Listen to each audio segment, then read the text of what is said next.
बिल्कुल क्षमा चाहूँगा सर। तो इसलिए जरा बोलिए ठीक से, बोल ठीक रहे, लेकिन जरा बोलिए, जरा अपने राज्य की भाषा में बोलिए ना। तो हर चीज में आप शुरू कर दे रहे हैं, वो ठीक नहीं है। बिल्कुल क्षमा चाहूँगा।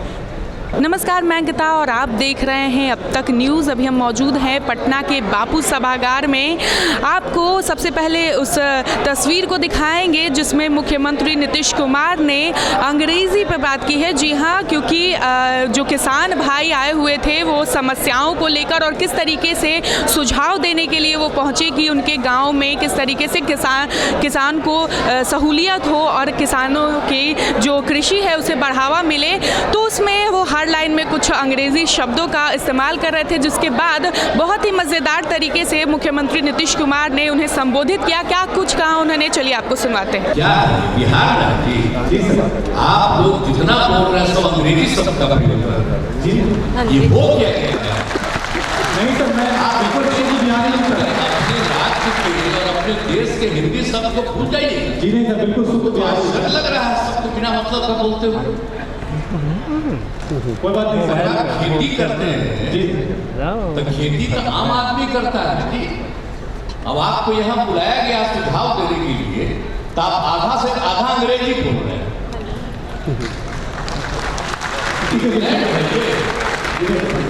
भारत है ना जी, अब बोलिए, बिहार है ना, तो इसीलिए हम देख रहे हैं सब खा ये वो कह गया है जब से कोरोना आया है, ये तब एक एक चीज जो हो गया है तो सब मोबाइल पर देखने लगा है, तो सब अपना पुरानी भाषा को भूल रहा है। नया नया शब्द भूल रहा है, पुराना चीज को भूल रहा है। बिल्कुल क्षमा चाहूँगा सर। तो इसलिए जरा बोलिए ठीक से, बोल ठीक रहे, लेकिन जरा बोलिए, जरा अपने राज्य की भाषा में बोलिए ना। तो हर चीज में आप शुरू कर दे रहे हैं, वो ठीक नहीं है। बिल्कुल क्षमा चाहूँगा। कहिए गवर्नमेंट कैसी है भाई? सरकारी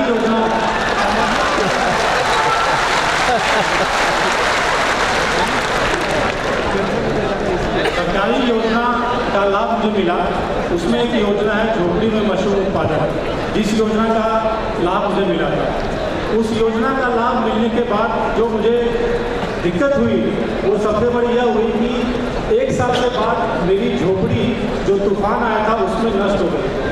अब उसमें जो मुझे दिक्कत आई वो यह थी कि मुझे कहीं से भी उसका इंश्योरेंस का कुछ भी डिटेल नहीं मिला था, कुछ भी जानकारी नहीं मिल पाई थी।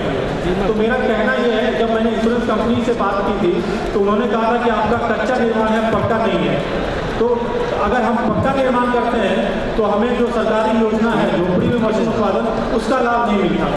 और योजना का लाभ लेने के लिए जब हमने झोपड़ी में मशरूम उत्पादन किया तो मुझे वो इंश्योरेंस का लाभ नहीं मिल पाया।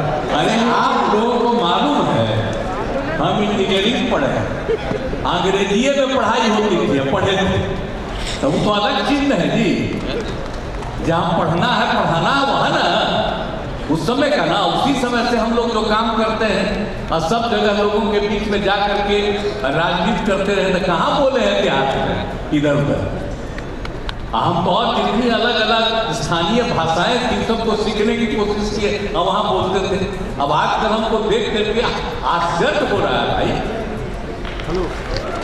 ये सब जरा सा रखिए अपनी बात, ये सब शब्द जो बोलिए तो जहाँ बोलना हो अंग्रेजी तो वहाँ पर बोलिए। अपने राज्य में और अपने लोगों के बीच में क्या जरूरत है बोलने का। और धीरे धीरे सब हम देख रहे हैं, जो महिलाओं को भी हम देख रहे हैं, जिसको हम लाए हैं दिक्कत है, और उसने भी कहाँ से खुदा देता है सबको, ये सब शब्द दे दिया। ये बड़ा गलत है। हम अधिकारियों को कहेंगे कि जरा इस बात को देखिए, वैसे शब्दों का प्रयोग मत करवाइए। और आप लोग तो सब मोबाइल पर शुरू करवा दे रहे हैं, यहाँ कर दे रहे हैं, वहाँ कर दे रहे हैं, वहीं पर लिख दीजिएगा होगा, वो सब अलग है। जो चीज मौलिक चीज है उस चीज को कायम रखिए। ये बीच बीच में जो कुछ नया नया चीज जो दिखा रहा है, आप जानते हैं, हम बता दें, सब तो आप लोग से सच किया, पहले तो बड़ा बढ़िया बोलते थे, अब आजकल सब मोबाइलों पर आप लोग हो गए हैं। और उसी को देख करके आप लोग इधर उधर करते रहते हैं। इस बात को जान लीजिए ना, एक तो जान लीजिए अब शायद मुश्किल है कि 100 साल धरती पर अभी मुश्किल हो गई। वो क्या है, हम तो जानते ही हैं, जब जब धरती नष्ट हुआ कब हुआ। इसी तरह का चीज जो आ जाती है तो उसी से होता है। जरा समझिए, हम चाहते हैं कि लोग ठीक ठाक रहे, तो जो किसी को अंग्रेजी में अंग्रेजी बोलना अलग बोले, हिंदी में बोलना हिंदी अलग बोले, अपना स्थानीय भाषा में अलग ढंग से बोले, आई सब को घुसा देगा उसी में अंग्रेजी को। क्या मतलब है? दुनिया भर का एक ही एक भाषा है हिंदी, अंग्रेजी राज किया जो हिंदुस्तान पर, इसका ध्यान दीजिए। मेरा सुझाव है, मानिएगा तो ठीक है, मत मानिए, मन करे करिए। हम जब तक है तब तक आपके हित में काम करते हैं, लेकिन हम लोग कह देते हैं सुनिएगा समझिएगा तो ठीक है, नहीं हमारी बात को सुनिएगा समझिएगा, जो मन में करे वही करते रहिए, हम उसके लिए क्या करें। चलिए आगे बोलिए। श्री राम जन्म सिंह जी, अरिभर सिंह।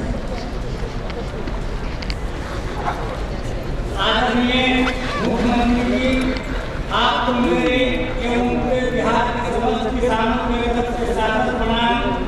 आपने सभी वर्गों के लिए, सभी के लिए सुंदर बिहार बनाया। तो सुना आपने, वो एक बार नहीं 2 से 3 बार उनके बोलने के बीच में उन्हें रोका और उन्हें ये बताया कि आप जो हैं ये भोजपुरी हो, हिंदी हो या इंग्लिश हो, सबको अलग बोले, हिंदी के बीच में अंग्रेज़ी बोलने का, और ऐसे जगह पे जहाँ से गांव के लोग आए हुए हैं उन्हें शायद अंग्रेज़ी समझ में नहीं आएगी, तो आप ऐसे क्यों बात कर रहे हैं। और उन्होंने क्या कुछ कहा आपने देखा ही, आप इसके बारे में क्या कुछ सोचते हैं ज़रूर बताइएगा। और ऐसी तमाम खबरों के लिए जुड़े रहें अब तक न्यूज़ के साथ। अब तक के लिए मुझे दीजिए इजाज़त, नमस्कार।